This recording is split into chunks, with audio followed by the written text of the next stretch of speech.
never find it. In fact, some have been looking for it since the beginning of service. Habakkuk is a prophet who's confused. He's got some questions. The second verse of the first chapter, he says, how long, O Lord? Will I call for help and you not hear me? Anybody ever felt like that? God, you taking too long. Now, you know if the preacher feels, he's a prophet, if the preacher feels God is taking too long, what the congregation must think. He probably didn't say this on a Sunday morning when everybody could hear, because his job is to tell folk it's going to be all right. But in his own solemn assembly, he said, how long? So one problem that he's facing is God is taking too long to come through. Anybody ever feel God believes you stuff, but you're slow. Even the prophets struggled with the slowness of God. God was not only moving too slow, but his movements were very confusing. He couldn't make sense of it. In fact, God, responding to his statement, says in chapter 1, verse 5, look among the nations, observe, and be astonished, wonder, because I am doing something in your days you would not believe it if it were told to you. So you're taking too long and I can't figure you out. Now that's a double problem. One problem is God appearing to move too slow, and another problem is an inability to understand what he is doing because it seems so contradictory. In this particular prophecy, he was going to raise up an evil people called the Babylonians to discipline his people, which causes Habakkuk to say in verse 13, your eyes are too pure to approve of evil, and you cannot look on wickedness with favor. So why do you look in favor on those who deal treacherously? Why are you silent when the wicked swallow up those more righteous than they are? In other words, it's not fair. I know I'm bad, but they worse. You're pure, but you're using them more than you're using me. It's not fair. So you're taking too long. I can't figure out what you're doing, and a little bit I do know is not fair. So you're not the only one who thinks these thoughts about God. Now, it's hard to say it because you sound so unspiritual. You know, it's a lot easier to say, he's going to fix it. He's able. He's a wheel in the middle of a wheel. He's a rose of Sharon. He's a bright morning star. He's balm in Gilead. It's a lot easier to say that. But when you're by yourself and you're thinking your real thoughts, while you believe in him, while you know God is real, there are those times where you have to raise some real questions. Why are you moving so slow, taking so long? Why are you so confusing? I don't understand you. Because what you're doing contradicts what I know about you. Well, the good news is you're not alone.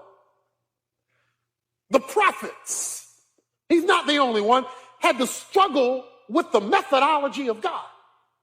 In fact, he says in the second verse of chapter 3, the last chapter of this book, Lord, I have heard the report about thee and I fear. So now let's watch this thing. You're taking too long. I'm confused, it's not fair, and I'm afraid. A combination of negatives, and he's the preacher. There are only 3 chapters in this book, but it begins off in a pit, but it ends on a peak. It begins down in the despair. Physically, he's a wreck. He's a nervous wreck. Look at the language used in chapter 3, verse 16.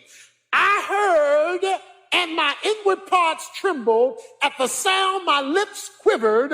Decay entered my bones, and in my place, I trembled. That's a nervous wreck. Physically, I am just done, distraught. I'm falling apart and unraveling at this. Anybody ever felt like they were unraveling? That life was unraveling, just going every which way. Chaos here. Chaos when you get up. Chaos at home. Chaos at work. Just unraveling. That's the situation. Maybe your situation as you look toward the new year, glad it came, but scared to death about where it's going. Glad the past is behind you, but really uncertain about the future in front of you. That was his problem. And he's got to wait quietly, he says at the end of verse 16, for the day of distress, for the people to arise who will invade us. In other words, what he was looking forward to wasn't too exciting to look forward to. His future looked kind of dim. Distress, he called it. I can't take another year like this last one. And yet I don't see much hope for improvement. I wonder if there's anybody here like that today. You just don't see anything. But in the last 3 verses, after he's taken 3.5 chapters to tell you his struggle, his frustration, his confusion, his fear, it comes down to 3 verses. Let me read them one more time. Though the fig tree should not blossom, though there be no fruit on the vine, though the yield of the olive should fail, though the field produce no food, though the flock should be cut off from the field, and there be no cattle in the stall, yet I will exalt in the Lord, I will rejoice in the God of my salvation. The Lord God is my strength. He has made my feet like hinds' feet, and he makes me to walk on my high places. There are three options that are generally given by the world, or that people take as they look at negative situations in their life. One way is to resign yourself. That's the way it is. It was that way, it is that way, gonna be that way. So you just resign to the fact that you just destined to be miserable. You destined to be a loser. You destined to not have a change come. That's life. So you kind of just resign yourself to it. You kind of just say that that's the way it is. That's the way it's going to be. And so people who resign always let you know that they're in that resigning mode because they sigh a lot.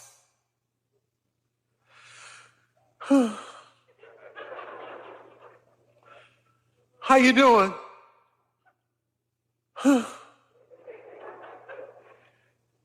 What's going on?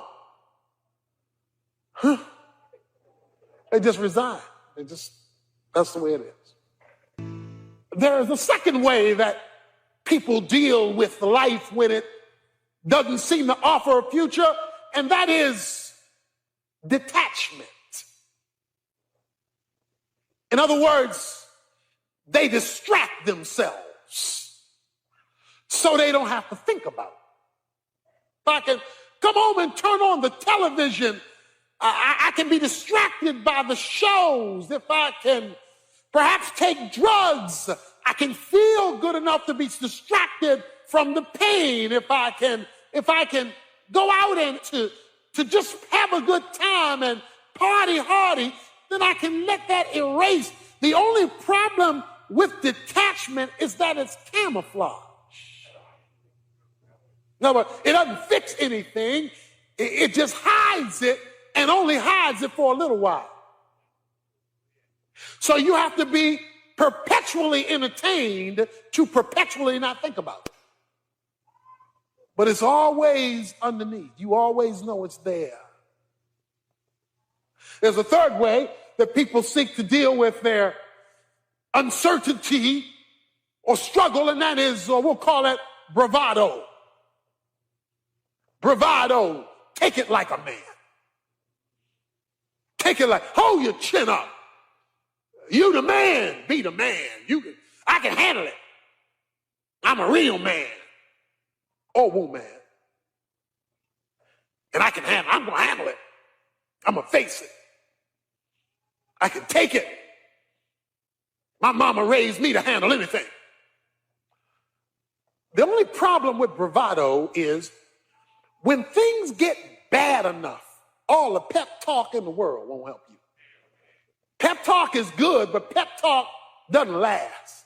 It's like having a pep talk before a football game. At halftime, the score 52-0, you losing.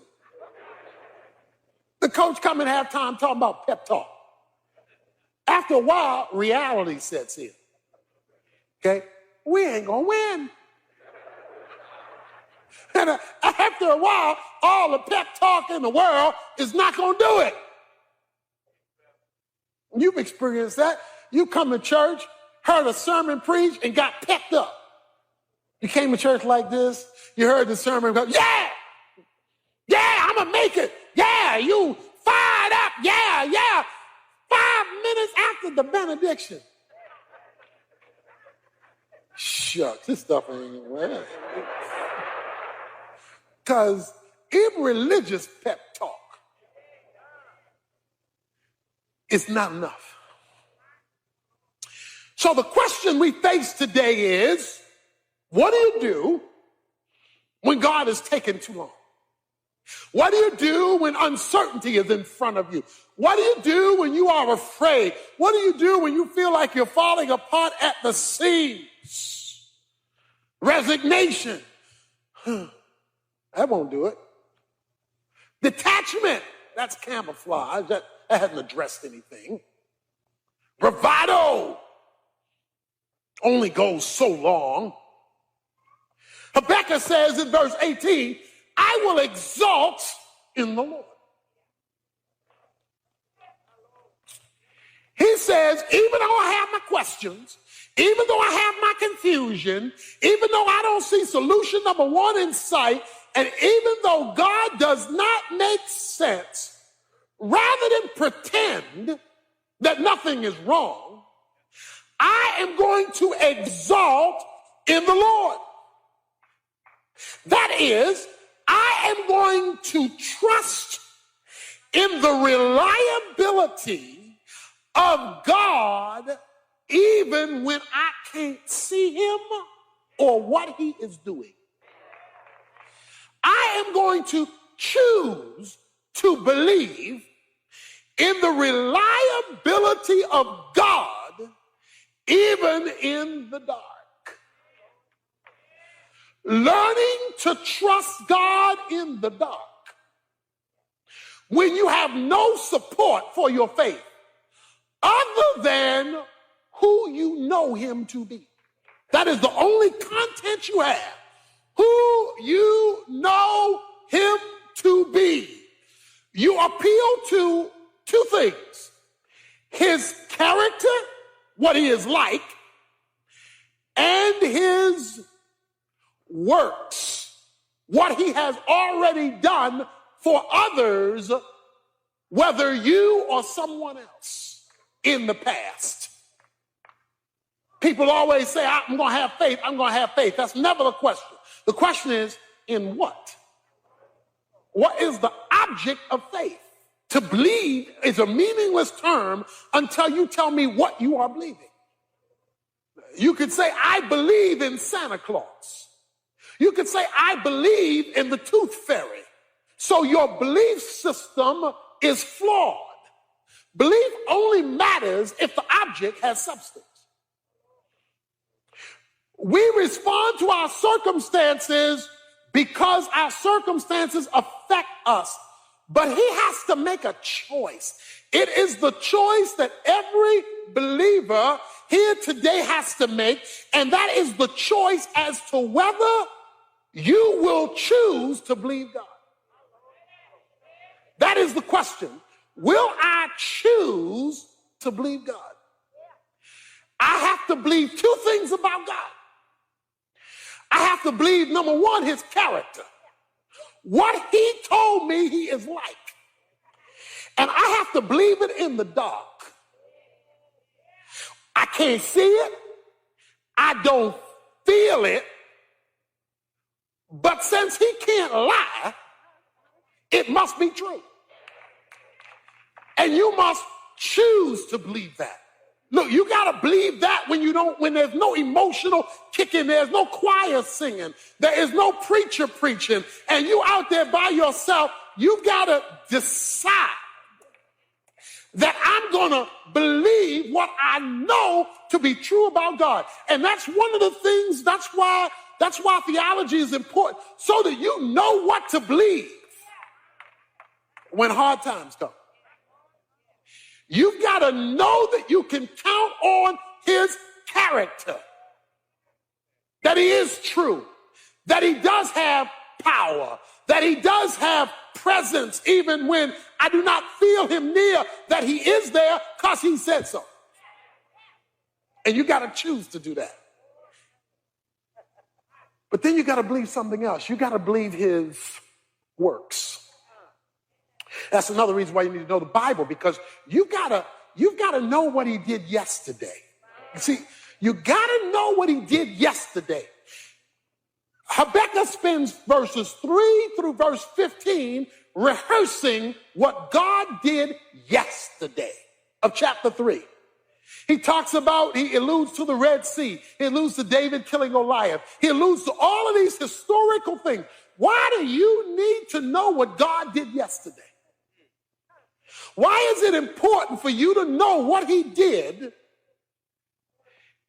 in the past, in the Bible, in the life of your mama, in your friend's life? Why do you need testimonies of what he did yesterday? Why do you need to remember it? Because of this. He is the same yesterday, today, and forever. The reason why you've got to know what he did is because what he did, he can still do. Because he does not change.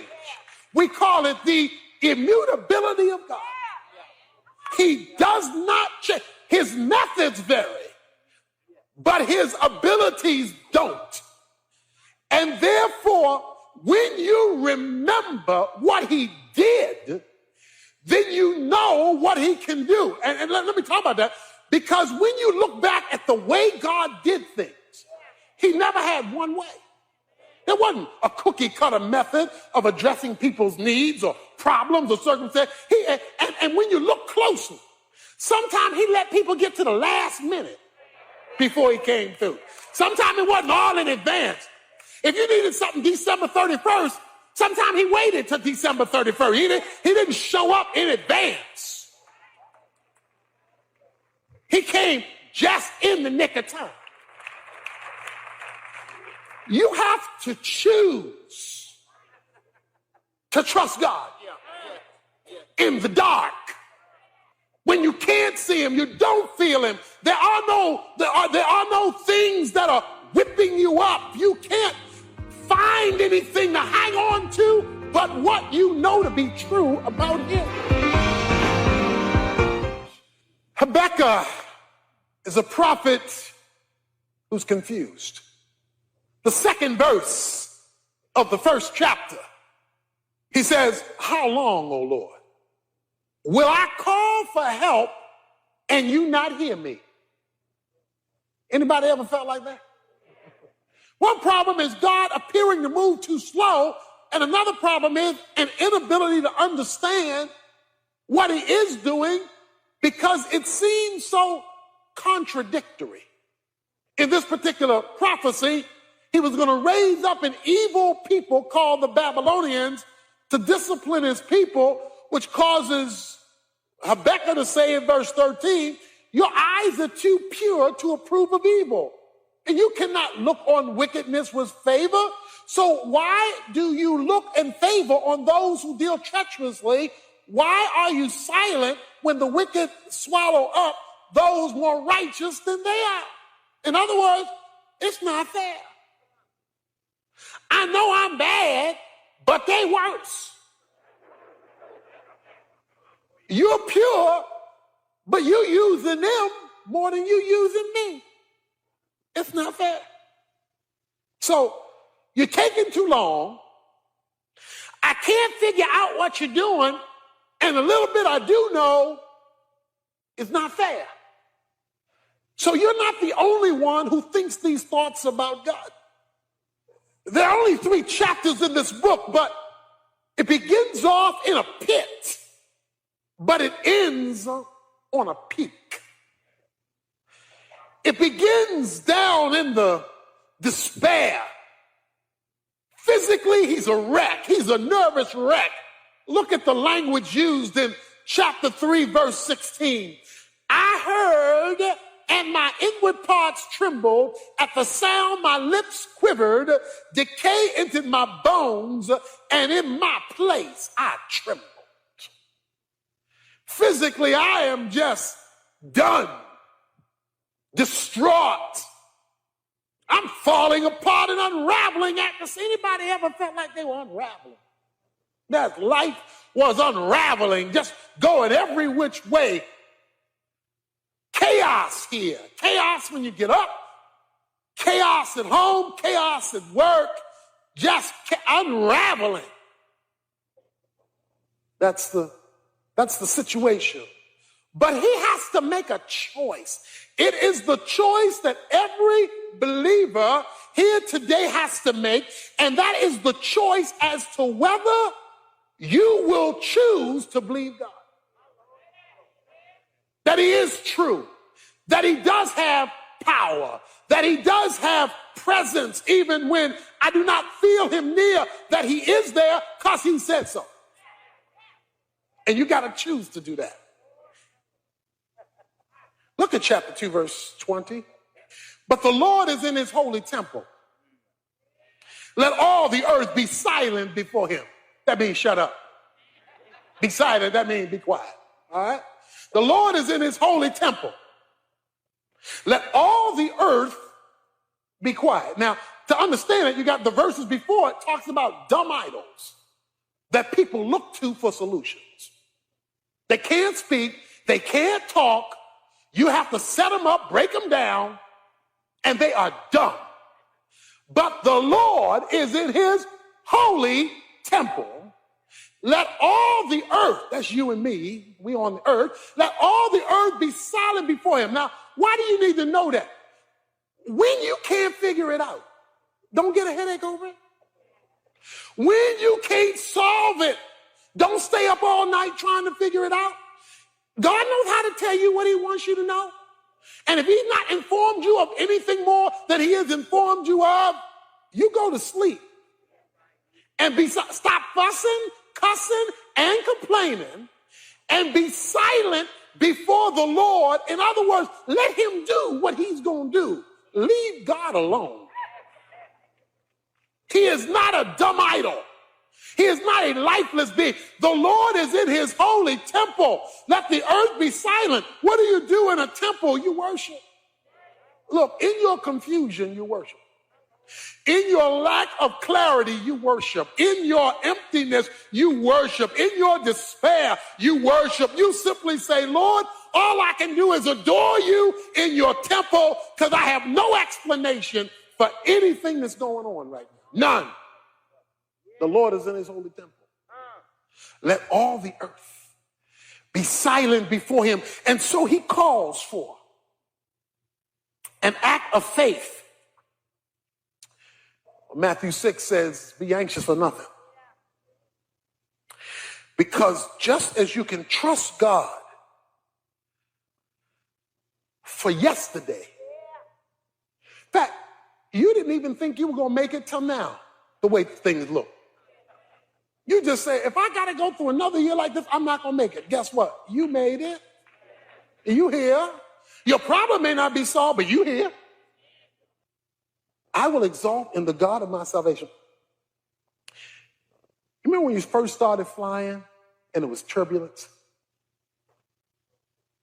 And how nervous that makes you? You know, plane go boom, boom, boom, jumping up and down. And you get a little uncomfortable with turbulence, you know? You know, especially if it's real bad in a storm and you don't know what's going on. See, the problem with a plane is you're not in control. That's the problem. I can handle a bumpy road. I'm behind the wheel. You bump all day.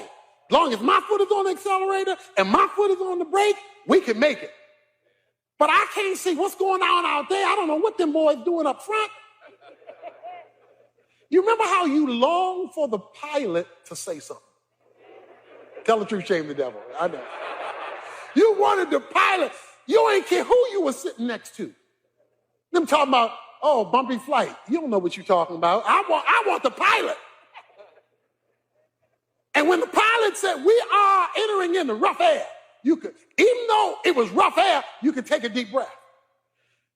Because he ain't come on and say, we crashing. He say, it's rough air. You heard the voice from up front, a voice you could not see. Entering into God's holy temple in your worship, when things are falling apart so that he can speak to your heart, won't change necessarily the bumpy air until it's time for smooth flying, but at least you know somebody up front has got it under control. Right? And so he says, I will exalt in the Lord.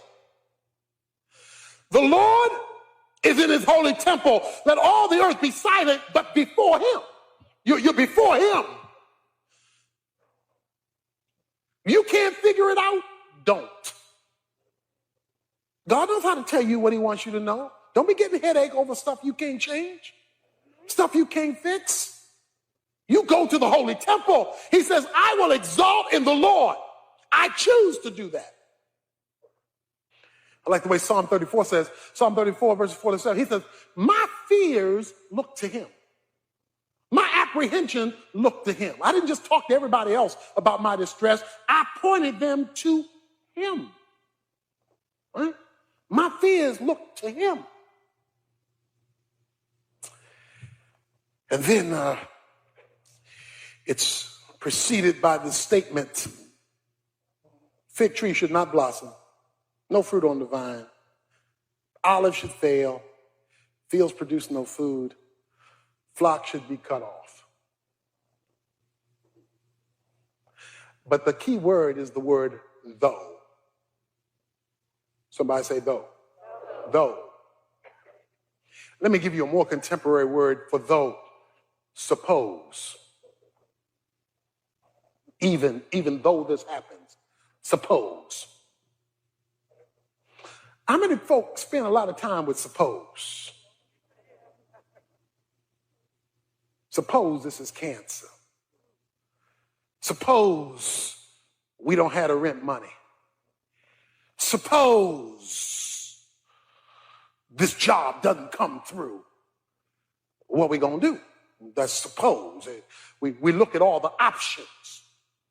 Oh, I love Habakkuk. Habakkuk says suppose. Even though.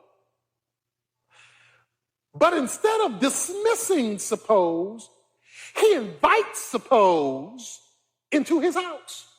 He says, suppose, come on in, let's talk. And he creates the worst impossible situation. Because the situation that he extracts from is a hopelessness. He says, let me come up with, it is worst case scenario. Worst case scenario. And let me put it in contemporary English. Suppose there is no money in the bank. Suppose both cars break down and I have to walk or catch a bus. Suppose I get a pink slip during this downturn in the economy. Suppose my health report doesn't come back like I hoped it would. Suppose I spend another year alone as a single person. Suppose we're still battling in our marriage relationship a year from now. Suppose, worst case scenario. He says, even if my worst case scenario happens, I will exalt in the Lord. I make a choice that I am going to focus on who God is and what God has done. If you make it a conscious decision that I am going to rejoice in the Lord, what will you get out of it? What will come your way? What can you expect to benefit out of if you say you are going to rejoice in the Lord? If you say, I don't have a job, but I'm going to rejoice in the Lord. Things are going bad at home, I'm going to rejoice in the Lord. I'm still single another year, I'm going to rejoice in the Lord. I lost my job, I'm going to rejoice in the Lord. I choose to rejoice in the Lord. What is going to happen? Two things. You will now be controlled by joy and not happiness. Everybody want to be happy. There's nothing wrong with being happy. Don't get me wrong. I like happy. Happy is better than sad. Any day. It's just that life is full of both. What is the difference between joy and happiness? Happiness is feeling good